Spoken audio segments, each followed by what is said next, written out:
नाभि तुम्हें संचालित करता है। तुम्हारी टांगें नाभि के द्वारा चलती हैं। जब एक छोटे से बच्चे को नाभि के द्वारा, गर्भावस्था में नाभि के द्वारा उसको समझ, उसके पाँव हाथ तुम तो भूल ही गए। जीवन जीना ही हम सब लोग भूल गए। और सबसे बड़ी श्रेष्ठता होती है कि अपने आप को ध्यान के माध्यम से, वो मात्र शक्ति के माध्यम से, वो गुरु के द्वारा उस क्षेत्र में जाते हुए नाभि तक पहुंचना। ये सबसे बड़ी जीवन की उपलब्धि है हमारे जीवन में। अगर ये हम नहीं कर सकते तो ये हमारा ये जन्म और मृत्यु का ये चक्र जो है बेकार है। फिर लाख कमा लो, 2 लाख कमा लो, 3 लाख कमा लो, अपने बच्चों को अच्छी अच्छी चीज़ें दे दो। ये पक्ष भी जरूरी है, पर मैं कहूँ साधना का पक्ष भी। तुम सबका भाग्य इसलिए अच्छा है कि मैं तुम्हें उस केंद्र तक पहुंचाने की क्षमता रखता हूँ। 80% तो गुरुजी काम कर देते हैं, 20% तो तुम्हें उस ध्यान के माध्यम से दो। इसी को कहते हैं ध्यान के अपना कुंभ भरना, अपना कटोरा भरना। कुंभ मतलब अपने ज्ञान के संचय को अपने नाभि के उधर भरना, जो तुम्हारा जीवन है, जो आधार है तुम्हारे जीवन का। इसी को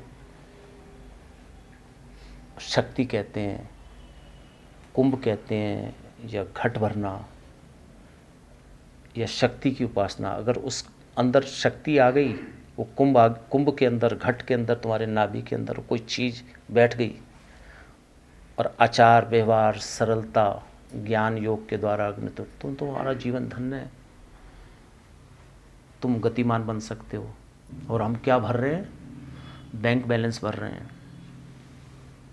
मेरे पास 2 मकान आ जाएं, मेरे और पैसे आ जाएं, वो भरने की अपने अपने अलग अलग हिसाब किताब से भरने की कोशिश कर रहे हैं। पर कोई व्यक्ति ये नहीं सोचता कि अपने जीवन के अंदर के कुंभ को कैसे भरें। अंदर के घट को साधना, ध्यान के द्वारा भी, मंत्र के द्वारा भी, तंत्र के द्वारा भी, और वहाँ पहुँचना सबको बहुत ज़रूरी है। ओरिजिनल फेस में जैसे थे तुम, जब तुम्हारा जन्म हुआ, तुम मलमूत्र में लेटे रहते थे, माँ उठाती थी, उसने उठा दिया, नहीं तो तुमने मलमूत्र को भी कर दिया। तुमने टांगे उठा रखी, पी लिया, रोए, तुम्हें दूध अपने आप दे, तुम रोए, उसने अपने आप दूध दे। दर्द उसको होता था, माँ को। तो दर्द प्रकृति को होना चाहिए, शक्ति को होना चाहिए। ऐसी स्थिति आनी चाहिए, सिर्फ कुंभ में आकर ही होती है, उस नाभि के पास में जाने पर ही होती है। नहीं तो ये छोटे छोटे बच्चे जन्म लेते हैं, नहीं तो इनको ज्ञान है कब इनके कपड़े बदलने के हिसाब किताब। वो चिल्लाया, माँ ने फट से अपना जीवन दिया, माँ ने आंचल में लिया, गर्मी दे दी, माँ ने कपड़े पहना दिए, माँ ने सफाई कर दी। माँ कौन है? माँ कौन है? ये तुम्हारे अंदर बैठी भी मात्र शक्ति है। जब तक तुम उसको नहीं पहचानोगे, अंदर की क्रिया को नहीं पहचानोगे।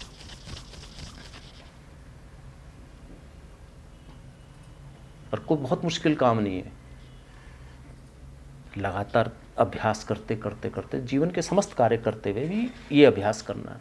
जब तक वहां तक ना पहुंचोगे तो जीवन कुछ नहीं है, कुछ नहीं है। एक डेरे में जाओगे, फलाने बाबा के बाबा, कुछ नहीं है। श्रेष्ठता तुम्हें ही बननी है, स्वतः ही तुम्हें ही उठना पड़ेगा, और यही उठने की विधि है।